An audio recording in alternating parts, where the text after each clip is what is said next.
Hubiera sido así si ese hubiera sido compromiso del Estado español. Yo le ofrecí, no solo en esta ocasión, que fue la última, sino en muchas otras anteriores ocasiones, llegar a un acuerdo para el diálogo.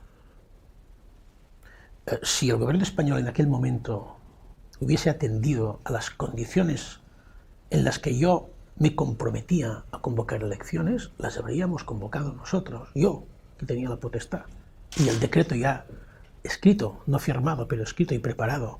¿Cuáles eran estas condiciones? Creo que son obvias. En primer lugar, que la campaña debería desarrollarse en un clima de normalidad. Hoy no tenemos una campaña en normalidad, seamos honestos, no es una campaña normal. ¿Qué quiere decir normalidad? Pues que no se aplicara el 155, que no hubiera casi 15.000 policías en Cataluña de forma innecesaria, porque no somos una sociedad violenta, ni matamos a nadie, ni hay riesgo para la vida de nadie. Que no hubiera presos políticos y los Jordis deberían salir a la calle. Y que no hubiera la intervención de las finanzas de la Generalitat para que permitiera una vida normal. Estos serían condiciones de normalidad a partir de las cuales podríamos convocar elecciones, gestionar los resultados y establecer una nueva senda de diálogo y negociación, puesto que en todas las apelaciones anteriores no fue posible. Pero jamás se comprometieron a eso, jamás.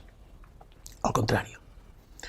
Y yo no puedo, vaya, en ningún caso podía ser fiel y digno de la institución que represento y del cargo que ocupo si hubiera convocado estas elecciones sin esas condiciones y esas garantías. Fue, digamos, fue un poco más explícito de cuando en agosto me hablaron también de las conexiones del imam de Ripoll con el CNI.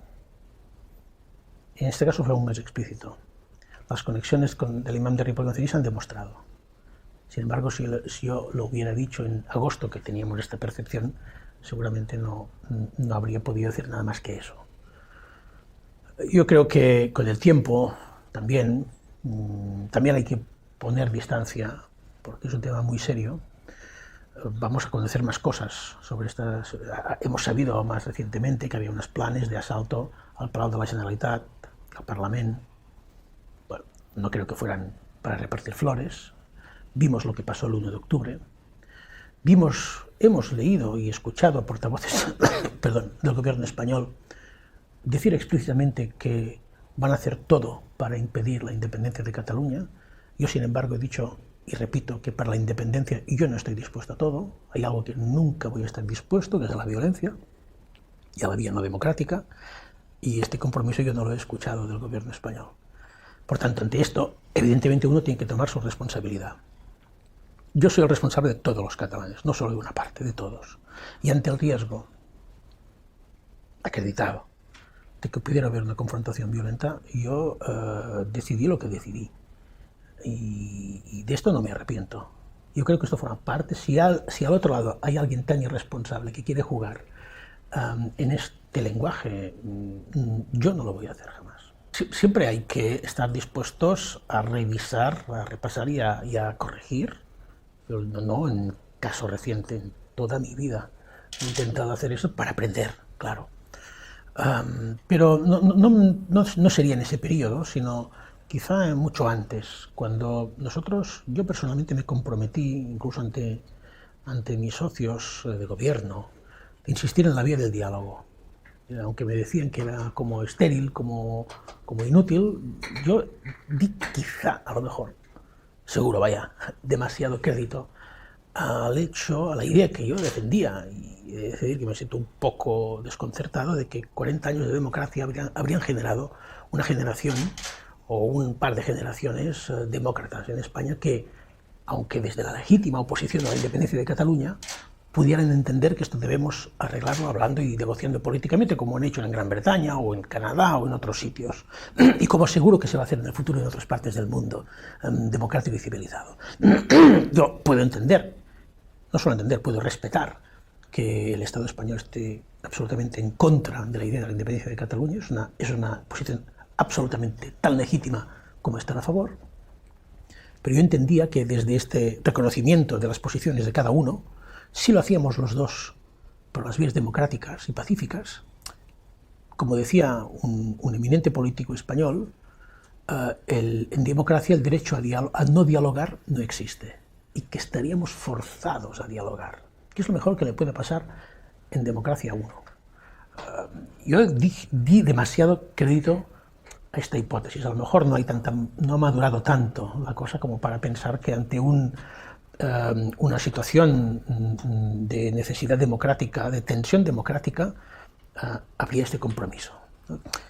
Las constituciones sirven para estos momentos, para que puedan dar cobijo a los momentos en que las cosas cambian de tal forma que los derechos fundamentales deban ser protegidos. ¿El derecho fundamental cuál es? A decidir, a expresarse, a hablar, incluso de cosas que a lo mejor directamente, explícitamente en la Constitución no están reconocidas, pero por el hecho de no estar reconocidas explícitamente no son anti el espíritu de la Constitución. Le voy a poner un ejemplo que no tiene nada que ver con la independencia de Cataluña, es la República. La República no está reconocida en la Constitución. Sin embargo, pedir la República no es anticonstitucional, no lo es. Es democrático pedirlo. Y es donde nosotros vamos a insistir en la legitimidad de nuestra posición, que no es anticonstitucional, porque en la Constitución hay unos derechos fundamentales que están recogidos, que es el fundamento de una democracia. Y es donde debemos basarnos. Si solo tomamos un artículo de la Constitución, de la Unidad de España, creo que no le hacemos ningún favor al espíritu constitucional.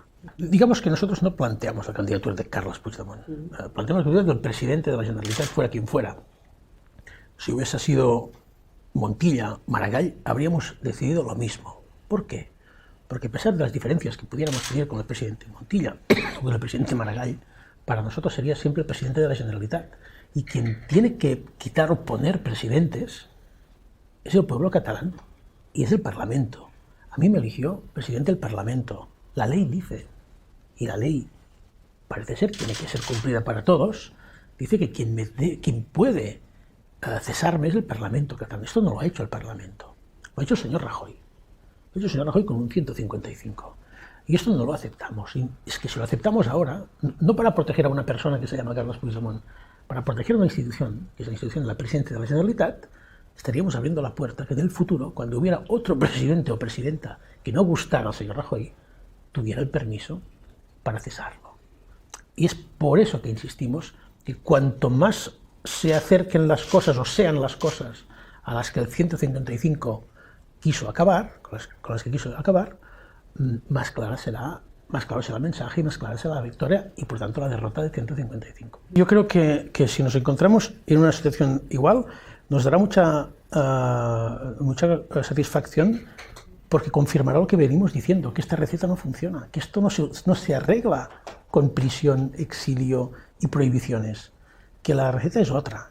¿Qué quiere decir esta cifra? Que efectivamente es casi igual como el septiembre del 15, por tanto es evidente que no ha funcionado de lo que ha hecho el señor Rajoy para cambiarlo porque no ha cambiado. Esto quiere decir que tenemos ganas de resolver un encaje que es insatisfactorio, porque si alguien dice, no, es que es injusto que con un 51% puedas decidir la independencia. Bien, pero es que con un 49% puedes decidir la dependencia. Si el 51% debe conformarse esa parte, sería tan injusto como lo otro. Por tanto, hay que hablar. ¿Por qué hay un 51 o un 48 o un 50 que quiere que Cataluña sea una república independiente? Hay que ir al fondo de eso, porque esto no somos una enfermedad, no somos una infección, como ha dicho el señor Borrell de forma indecente. No somos unos abducidos, como dijo el fiscal en su día. No somos gente a la que se tenga que descabezar o entrar en razón, como dijo una ministra. No, no. Somos gente de un país normal que puede dar al mundo científicos, deportistas, cocineros, gente de la cultura, gente de la economía, y por tanto somos un país normal y corriente que también puede hacer política. Y queremos hacer política y queremos autogobernarnos al máximo. ¿Se puede hablar de esto sin que te manden a prisión? Pues este es el reto. Hasta que no haya el reconocimiento de que hay un problema político y una grave insatisfacción, y cuáles son las causas de esta grave insatisfacción, no habrá solución. A lo mejor no quieren reconocer este problema porque saben que en el origen está su gran culpa, que es la sentencia del Estatut, y lo saben. Y hasta que no reconozcan el gravísimo error que fue la sentencia y la campaña contra Cataluña del Partido Popular contra el Estatut, no van a entender nada. Somos la única comunidad autónoma en España que está gobernada por una ley que no ha votado sus ciudadanos. Todas las demás autonomías tienen el estatuto que quisieron, nosotros no. Nadie nos ha permitido votar el estatuto que está gobernando ahora Cataluña, porque fue recortado y reinterpretado por un tribunal constitucional después de un referéndum. Y esto es indecente en democracia. Y hasta que no reconozcan ese gravísimo error, no van a entender nada. Pero ahí tienen una oportunidad para rectificar el día 22. Todas las encuestas, de momento sin excepción, dan que el bloque constitucionalista por sí solo no da, no suma. Está casi algún punto más que lo que estaba en septiembre del 2015.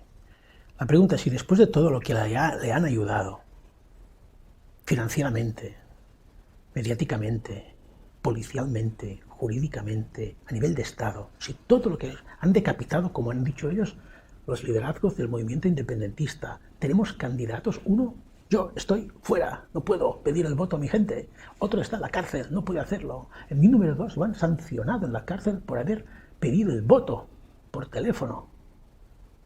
Si después de haber hecho todo eso, y de perseguir a maestros, y de prohibir lazos amarillos, las cosas siguen más o menos igual, lo que hay que hacer es cambiar de receta.